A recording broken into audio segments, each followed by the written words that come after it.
On vient de finir 21 jours de fêtes, de pleurs, de concentration, de moments solennels entre nous et Hakadosh Baruch Hu.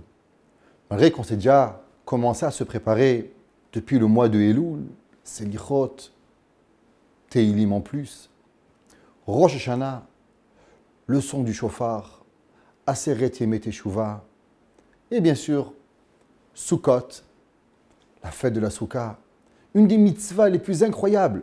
Le Gaon devina de dire la mitzvah de Souka, une des mitzvot les plus difficiles qui existent. Pourquoi? Parce que la Torah dit Ve'ayita ar sameach, et tu seras heureux. Et le Maïmonide de dire qu'il y a une mitzvah particulière d'être heureux pendant les fêtes de Sukkot. Durant toutes ces fêtes que nous venons de passer, chaque seconde, on doit être heureux. On doit rajouter de la joie, réjouir nos familles, réjouir nos maris, réjouir nos enfants, réjouir toute ma famille. Et là, on arrive au jour de Hoshana Rabbah, cette veillée incroyable, Sefer Devarim, Sefer Teilim, mélangé de Selichot, ce mélange de joie, de Teshuvah. D'un côté, on est heureux, Ve'ayitar Sameach.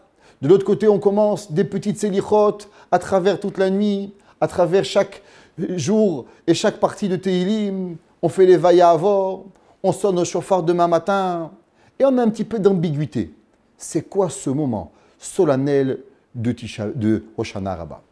Malgré que Chachamim nous disent que les 21 jours que nous venons de passer, ils remplacent les 21 jours que nous avons eus dans Ben Hametzarim. Nous savons que depuis Shiva Asar Betammuz jusqu'à Tisha B'Av, il y a 21 jours qui correspondent aux 21 jours depuis Rosh Hashanah jusqu'à Hoshana Rabbah. Nous avons eu 21 jours de tristesse et aujourd'hui, nous remplaçons ces jours de tristesse avec des jours de joie, 21 et 21. Demain, nous serons Simchat Torah, qui représentera le jour de Tisha B'Av lui-même, le moment à Shmini Atzeret, le moment de la joie ultime, représente le jour de la tristesse ultime, qui est Tisha B'Av. Ces 22 jours représentent les 22 lettres de l'alphabet, Kavbet Atvam Beoraita. Et nous savons que l'alphabet hébraïque, chaque lettre a une représentation particulière. Que veut dire le Aleph? Que veut dire le Bet? Et ainsi de suite, comme chacun de vous connaît à travers différents cours. Mais ce soir, à Hoshana Rabbah, j'aimerais vous parler de quelque chose d'extraordinaire que je n'ai pas souvent écouté personnellement de shiurim à propos de ce sujet. Nous avons lu, le jour de Kippour à Mincha, la Haftara de Yona. Une histoire, on va la raconter assez court et on va voir qu'est-ce que nous allons apprendre de la Haftara de Yona. Yona ben Amittai a été demandé par Akadosh Baruch Hu d'aller dans la ville pour pouvoir demander de faire Teshuvah. Et Yona va refuser d'aller à Ninvé pour pouvoir demander au peuple de faire Teshuvah. Et Chachamim se pose la question, comment se fait-il que Yona refuse? Yona prend un bateau, il va vers Tarshish, il se fait jeter dans la mer, il est récupéré par un poisson, jeté dans un autre poisson, jusqu'à qu'il va prier, il va arriver à Ninvé, ils vont écouter Yona, ils vont faire Teshuvah. Et Yona, par la suite, ne va pas être très content. Et Yona va planter un arbre. Et cet arbre s'appelle le Kikayon. Et au moment où il va planter son arbre, l'arbre va pousser rapidement, Yona va se mettre dessous, le soleil va sortir, l'arbre va mourir, et Yona va être très fâché avec Akadosh Baruch. Ça, c'est principalement l'histoire de Yona, bien sûr en quelques lignes, pour pouvoir comprendre. Je vous invite à aller lire l'histoire de Yona avec tous ses commentaires. Si on la lit le jour de Kippour, ce n'est pas pour rien. D'abord, qui était Yona? Yona ben Amittai. C'est qui ce mot Amittai? Nous n'avons pas trouvé dans la Torah un autre homme qui s'appelait Amittai. Chachamim de nous dire que Yona n'était ni plus ni moins que l'enfant de la Shunamite qui est né à travers le miracle de Élisha. Nous savons qu'il y avait un des prophètes qui était l'élève de Eliyahu Hanavi, s'appelait Élisha. Élisha va refaire les mêmes miracles que le prophète Élie. Un jour, Élisha passait par une maison, il y avait une femme qui n'avait pas d'enfant, Elisha va la bénir et elle va avoir un enfant. L'enfant va grandir. Un jour, l'enfant dit à sa mère, j'ai mal à la tête. On le ramène, on l'amène à la maison. Et la madame voit que son fils va mourir. Elle court chez Elisha. Elisha va faire revivre son fils. Elisha va lui ramener son fils. Et cet enfant va s'appeler Amitai. Yona ben Amitai, pardon. Et Chachamim nous dit, que veut dire Yona ben Amitai? Amitai vient du mot Emet. Emet veut dire le tampon de Dieu. On sait que Akadosh Baruch Hu, Chotamo Emet, son sceau, c'est la vérité. Akadosh Baruch Hu a commencé la Torah avec le mot Emet. Bara, Elohim, Et, la fin des trois mots. Bara, Aleph, Elohim, Mem, Et, Taf, Emet. Akadosh Baruch Hu commence le monde par le mot Emet, finit la création par le mot Emet. Hachem s'appelle Emet. Et c'est ça qui veut dire Yona ben Amitai. Yona, son véritable père, si on pourrait dire, c'est Hakadosh Baruch Hu. Pas ses parents, c'est une nouvelle âme que Hakadosh Baruch Hu a refait descendre sur terre. Yona va devenir prophète. La Torah nous demandait comment Yona est devenu prophète. On vient de finir les jours de joie dans Chol HaMoed, Sukkot, des jours de joie particuliers, où pendant le temple, on allait tous les soirs puiser de l'eau, Simcha Bet HaShoeva, ce qu'on appelle, et tous les plus grands sages de la Torah, ils étaient en chantant, en dansant, en jonglant, la Gemara raconte. Et il y avait une joie extrême durant ces périodes de joie dans Simcha Bet HaShoeva, que même la présence divine et les prophéties étaient un petit peu données à tout celui qui le voulait bien, et même ceux qui ne voulaient pas. Chachamim va nous dire, Yona est monté au Beth Amikdash, et à travers les joies, il est devenu prophète. Donc même la prophétie Yona l'a attrapé de façon sans véritablement travailler pour devenir un prophète. Et c'est pour ça qu'il va refuser pour pouvoir aller à Ninvé. Devenir un prophète demande beaucoup de responsabilités. On doit comprendre et concevoir ce que ça veut dire. Chachamim de nous dire, il n'était pas à la hauteur de cette prophétie, Yona. Yona va y aller. Mais Yona va créer et va planter cet arbre qui va revenir et qui va mourir le même jour et il va se fâcher. Que veut dire toute cette histoire? Si on prend depuis le départ Yona est une personne qui va recevoir une âme sans même travailler. Un enfant, quand il naît, on lui donne sa neshama pour pouvoir faire ses premiers pas. Il doit avoir des dizaines de coups. On dit qu'un enfant, avant de marcher, il va tomber 10 000 fois. 10 000 fois. Avant de parler, il va baragouiner des petits mots jusqu'à qu'il arrive à parler à l'âge de 2 ans. Beaucoup d'efforts. Au moment où il va commencer à écrire, notre vie, elle nous est créée à travers l'effort. On marche, des efforts. On parle, des efforts. On voit, des efforts. Tout ce que j'apprends dans ma vie vient avec des efforts pour pouvoir devenir qui je suis. Yona, son âme part.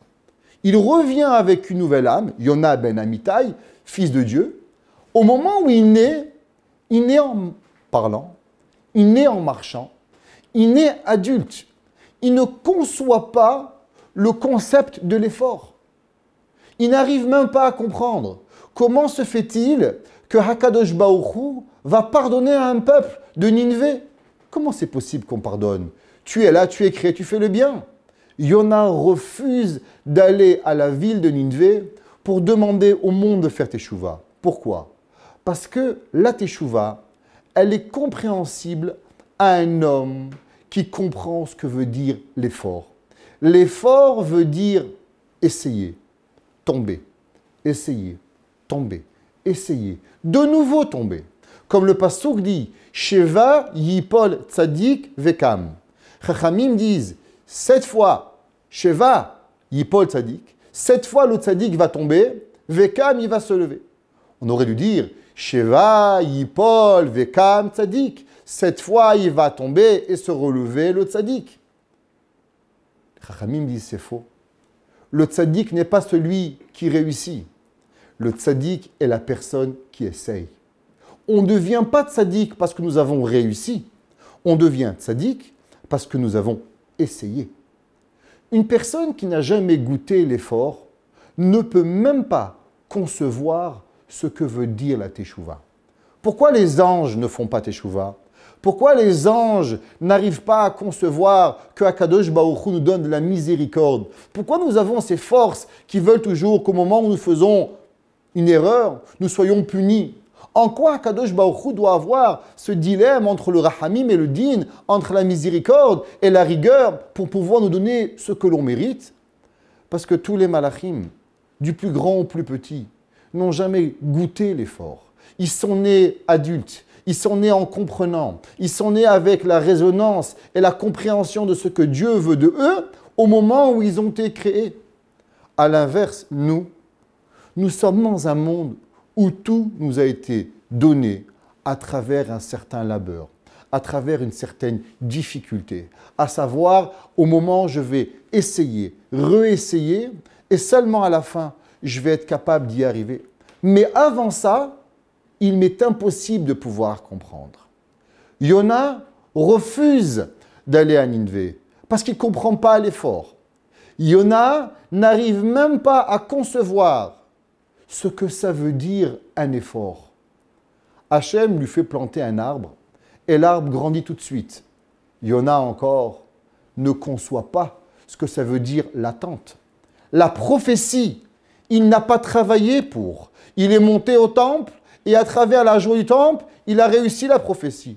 D'autres rabbins, d'autres prophètes de l'étang devaient se préparer des mois, et ce n'est des années, jusqu'à arriver à devenir un prophète pour une seule prophétie qui nous arrive. Après ces fêtes, après ces 21 jours intensifs, 2 jours de Rosh Hashanah, de longues prières, de chants, d'intensivité, Aseret Yemei Teshuvah, le jour de Yom Kippourim, jeûner pendant 25 heures, où on est comparé à des malachim au moment même où nous commençons le jour de Kippour, on est déjà comparé à un malach. Il y a une fameuse question qui se pose. Le soir de Yom Kippour, on fait le schéma et on dit Baruch Shem Kevod Malchuto Leolam Vaed. Pourtant, à la fin de Kippour, le Harvit après Kippour, nous disons plus le Baruch Shem Kevod Malchuto à voix haute. Et la question, elle est simple. Si le jour de Kippour, après ayant mangé toute la journée, je peux dire le Baruch Shem Kevod Malchuto Leolam Vaed à voix haute comme un ange, après 25 heures de jeûne, après avoir prié, après avoir écouté le shofar, après avoir demandé pardon à Dieu, avoir une prophétie qui dit allez manger en joie mes enfants, car Dieu vous a pardonné. Alors pourquoi il m'est interdit de dire le Baruch Shem Kevod à la fin de Kippour à voix haute? L'inverse, j'aurais dû dire hier soir le Baruch Shem Kevod à voix basse, et le lendemain, après 10 fois le Tachanoun, 5 prières, là de dire le Baruch Shem Kevod. Et Chachamim de dire, c'est vrai, seulement une personne est seulement ce qu'elle veut être, et elle n'est pas ce qu'elle est. Et je m'explique. Quand on commence le Kippour, on est habillé en blanc, on a le talit, on a envie de prier, on a envie de se connecter avec Akadosh Baruch Hu. Notre véritable volonté à ce moment est comment me rapprocher de Dieu et me déconnecter de tout le matériel. Akadosh Baruch Hu, il dit, ah, c'est ça que tu veux? Tu veux te déconnecter du matériel, tu veux te rapprocher de moi? Cette volonté, cette résonance, cette compréhension n'est pas humaine, mais elle est angélique. Tu diras le Baruch Shem Kevod Malchuto Leolam Vaed dès que tu commences. À la fin de Kippour, on commence à regarder l'heure. Quand est-ce que la pkaïla va être bonne? Qu'est-ce que ma femme va faire à manger? Est-ce que le poulet est assez cuit? Est-ce que la soupe est assez chaude?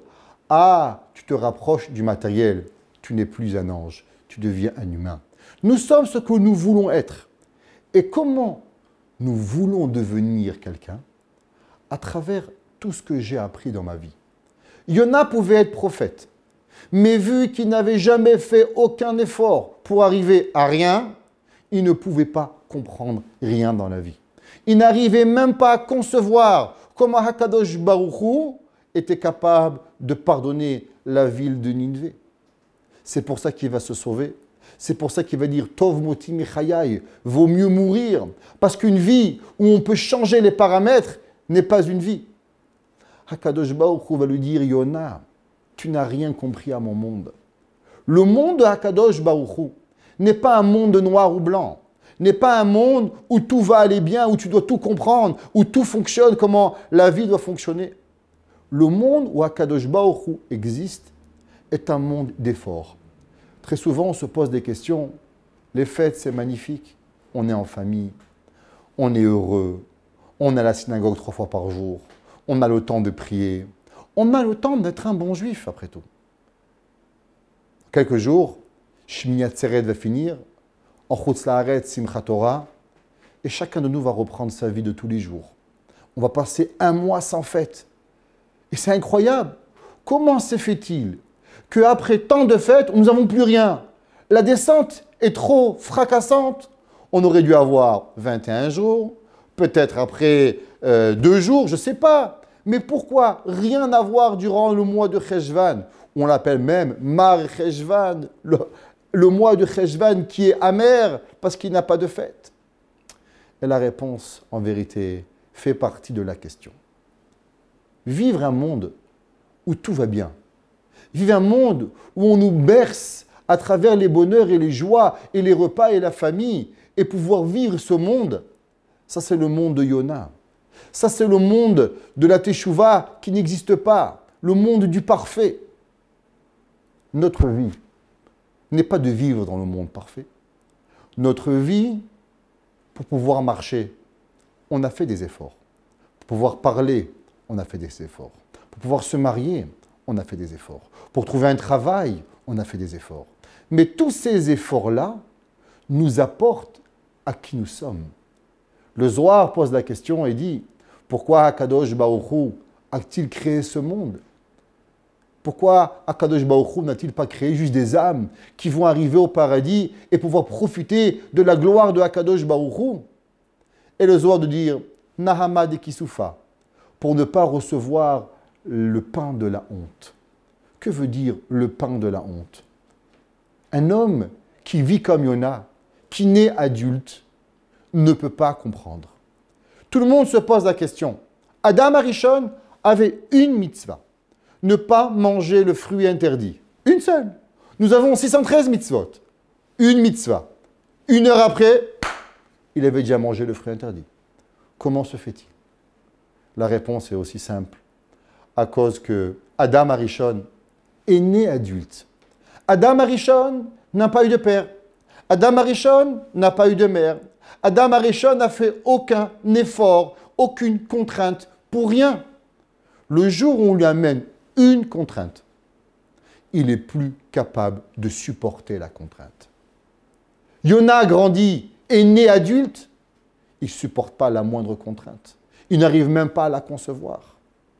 Nous vivons et nous grandissons dans un monde de contraintes. C'est pour ça que l'on comprend mitzvot, la volonté de Hakadosh Baruch Hu, savoir le comment du pourquoi, apprendre à ce que ça veut dire quand l'autre ne peut pas, j'arrive à entendre parce que des fois je ne peux pas. À comprendre ce que ça veut dire que l'autre a faim parce que moi des fois j'ai faim. À voir ce que ça veut dire que l'autre a des besoins, je peux concevoir parce que j'ai des besoins. Je suis arrivé à quelque chose. Le soir de Hoshana Rabbah, demain matin, on va être mélangé à travers des prières. D'un côté, le loulav, le hadas, le harava, le etrog, qui représentent la joie. De l'autre côté, des prières qui vont nous rappeler le Yom Kippour, où on va faire les hakafot pendant 7 fois, où on sait que c'est la fin de ce qu'on appelle l'envoi des lettres de notre jugement. Je suis heureux ou je suis triste? La réponse, tu es les deux. Parce que la joie n'existe pas, n'est pas appréciée. Que la tristesse n'existe pas non plus, parce qu'il n'y a aucun but d'être triste. Mais le monde, il est fait de cette façon d'être, de cette ambiguïté entre la difficulté pour pouvoir avoir véritablement la compréhension de l'effort. à la fin de Kippour, au moment où on est totalement purifié de nos péchés, on lit Yona. Et on dit Yona, peut-être que ce serait le monde pour arriver. La Torah elle dit non. Le monde parfait que tu veux, c'est pas ça que Akadosh Baruch Hu il a voulu. À l'inverse, Soukot, travaille, sois heureux. Est-ce que c'est ça le monde? Vivre dans un monde qui est au-dessus de toute réalité, joie en permanence? Eh bien, on finit à travers Hoshana Rabbah en disant que le monde n'est pas que tristesse, n'est pas que joie, mais le monde, il est à travers les deux. L'effort pour la réalité d'arriver à quelque chose. Demain matin, on prendra nos haravot et on frappera les haravot sur le parterre et on les frappera 5 fois, ces haravot, comme le minag que nous avons sans bracha, et on dit « Chavit, chavit, velo barir ». Frappe, frappe, et ne fais pas de beracha. Pourquoi? Alors le Zohar explique et il dit que le Yetzer Hara, après qu'on a fini les fêtes, il dit « c'est fini, il n'y a plus de fêtes ». On pourra commencer à embêter le peuple juif, on pourra venir arriver à parler du mal contre eux. Et là, on prend la harava et on dit « Chavit, chavit, vela barir ». Frappe, frappe, et ne parle pas, parce que tu n'as rien compris. Si tu crois, Yetzer Hara, que le monde est de vivre dans le monde parfait, c'est que tu n'as même pas compris l'existence d'Akadosh Baruch Hu. Tu n'as même pas compris l'existence du peuple juif. Tu n'as même pas compris la raison même de la création du monde. Tu sais pourquoi Yetzer Hara, tu parles contre nous. Tu sais pourquoi tu refuses la Teshuvah?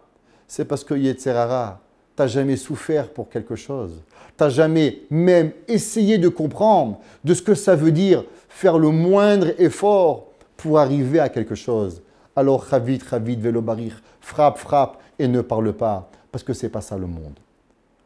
Qu'Akadosh Baruch Hu y fasse, qu'on est capable de voir chacune de nos difficultés pour pouvoir grandir. Arriver à comprendre que ma vie est de mettre Dieu à chaque moment dans ma vie. Au moment où je mange, au moment où je bois, au moment où je dors, au moment où je travaille, au moment où je conduis ma voiture, au moment où je fais qu'est-ce que j'ai à faire, il y a Dieu avec moi. Et au moment où j'aurai la moindre personne qui ne me comprendra pas, alors je me rappellerai l'histoire de Yona. Yona voulait croire que le monde est dans un monde parfait, mais dans un monde utopique. À l'inverse, si je vis dans un monde qui est de réalité, je peux être patient, je peux être compréhensif, je peux être capable d'accepter les différences de l'autre et je suis capable véritablement de m'associer à travers toute ma vie pour devenir une meilleure personne et qu'Akadosh Baruch Hu nous envoie ce qu'on appelle des bonnes pitkot, des bonnes enveloppes avec tout ce que nous nous demandons, avec bracha, santé, parnassa, des enfants pour ceux qui les demandent et ceux qui le méritent, sans qu'Akadosh Baruch Hu quitte de nous et que nous avons siyata du shmaya, de l'aide du ciel à chaque moment de notre vie et que nous avons une année Tav Shin Ayin Tet, Tiye Shnat Et Tov, nous avons une année de moments de bonheur et que ma chère Titkenu Bimera Biamenu. Amen.